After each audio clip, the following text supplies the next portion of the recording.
La place de la Bastille à Paris. Point de départ d'une nouvelle manifestation contre la réforme du système de retraite qui prévoit entre autres un report de l'âge de départ à la retraite à 64 ans. Le bras de fer avec le gouvernement se poursuit dans la rue pour la 5e journée depuis janvier, avec en tête de cortège les représentants des principaux syndicats. On attend de montrer notre détermination à refuser et que le gouvernement entende que majoritairement, extrêmement majoritairement aujourd'hui, les Français et les Françaises, ils refusent cet allongement du temps passé au travail et ils veulent bénéficier de leur retraite. Et puis avec ça, il y a aussi tout un tas d'autres choses qui sont présentes dans le pays depuis un moment sur les salaires, les conditions de travail. Et donc c'est un moment fort de revendication des salariés.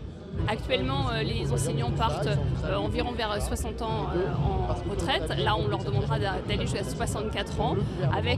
Nous avons, nous, dans l'éducation nationale, un niveau d'études très élevé. Donc, du coup, on commence à travailler tardivement.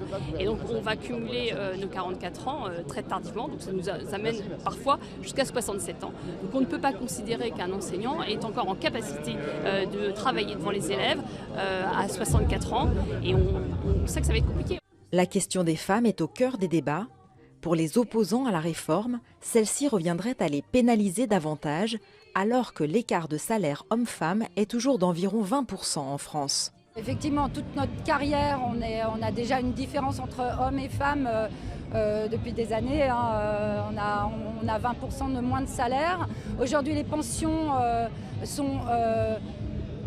Les pensions, pareil, on perd entre les hommes et les femmes, on perd 40% de pension par rapport à une retraite d'hommes. Donc au niveau des femmes, déjà, il y a une injustice totale.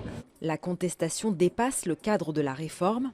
Il s'agit aussi de dénoncer un sentiment plus général de précarisation et de ne pas être entendu. Les réformes passent, il y a eu la loi travail qui est passée en force à coup de 49.3 et la réforme de l'assurance chômage est passée en force avec une baisse de 25% des indemnités chômage. Les Français n'en peuvent plus, il y a de plus en plus d'extrêmement pauvres. Moi je fais partie des gens très pauvres puisque je suis au RSA depuis 5 ans et on est très nombreux dans ce cas-là. Si la participation était en berne par rapport aux mobilisations précédentes à Paris, la détermination, elle, ne faiblit pas. Tous les cheminots ont pratiquement au moins une fois fait grève au cours de cette période. Maintenant, il reste encore à construire ce qui pourrait être la reconduction d'un mouvement à partir du 7 mars. Pour l'instant, les cheminots y travaillent, les délégués syndicaux sont sur le terrain pour essayer de convaincre l'ensemble des salariés de le faire en même temps pour essayer une bonne fois pour toutes de mettre fin à cette réforme. Cette 5e journée de mobilisation se déroulait dans toute la France, notamment les petites et moyennes villes, avec pour épicentre Albi, dans le Tarn. La prochaine journée de mobilisation a déjà été planifiée par les syndicats. Elle aura lieu le 7 mars, au moment où le texte sera débattu au Sénat. Jade Charles, CGTN, Paris.